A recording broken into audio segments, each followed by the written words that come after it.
hi friends आपन देखुथिबे उदयगिरी रत्नगिरी जाऊँ जेहेतु रत्नगिरी ये भी जाजपुर जिले में अवस्थित देखुथिबे ये भी से बौद्ध धर्म को आधारित तो आमको गूगल मैप रे 5 किलोमीटर देखा उदयगिरी टू रत्नगिरी तो फाइनाली आम स्टार्ट करूँ भिडियोटी को रत्नगिरी तो देखो तो केते सुंदर जगह आम सुंदर मैंने बनाऊे तो देखो आगू जा समय तो मौसा पेटटी पखाड़ खाई बढ़ी जाता तो बहुत मजा लगुता देखिए मौसा पेटटी तो आगू जा समय गाई मैंने भी आमको अटकई कहीं ये सुंदर अनुभूति को लेकिन आम आगू जबार तो देखो तो केते सुंदर जगह एवं पहाड़ फटा दृश्य देखो के सुंदर लगुच तो ये बोर्ड रे लिखाई आ रत्नगिरी 1.5 किलोमीटर रहा फाइनाली आमको गोटे होटेल मिलता खाया बुलाबुली समय तो कौट मिल ना तो देखिए होटेल ना हूँ श्री साई होटेल तो देखिए आंकर खाइबा केमती लगुच भल लगुच खराब लगुच भाई सादा मिल देवे जेहेतु रविवार था आम आइंस खाऊना से आइंस मगुन सादा मिल मगेलु देखा जाऊ खाइबा के लगुच तो मिल 60 टଙ୍କା थिला तो देखिए के लगुच तो फाइनाली खाइबा समय खाइबाटी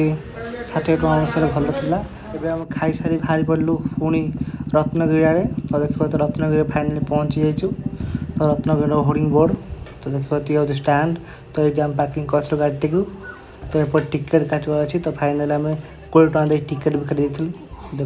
तो फाइनाली आम रत्नगिरी एंट्री कलु आपने देखिपे तो आपण मैंने आसती आप जापार तो बोर्ड सब लिखाई बोर्ड पढ़ी आप जानीपारे तो एपट साइड सब लेडीज आसती बुलिया तो देखिपे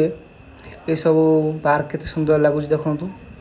वाओ तो मस्त लगुच प्रथम गोटे मांकड़ बही आउ गोटे मांकड़ बही आ 3 नंबर मांकड़ मु बही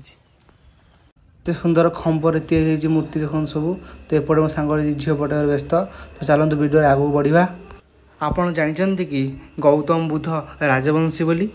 तो सी शाक्य वंश राजा शुद्धानंद एवं राणी महामाया देवी औरसरू जात होते गौतम बुद्ध जे कि ख्रीष्टाब्द 560 बैशाख पूर्णिमा दिन जन्मग्रहण करते गौतम बुद्ध तो आपण मैंने जानी केते सुंदर कारुकार्य गठित होती रत्नगिरी आप देखिपे तो भांगी जाइए मूर्ति सब देखो बुद्ध मूर्ति सब भांगी जाइए तो देख बुद्ध मुंड सब पड़ी भांगिकी मूर्ति सब भांगी जाइए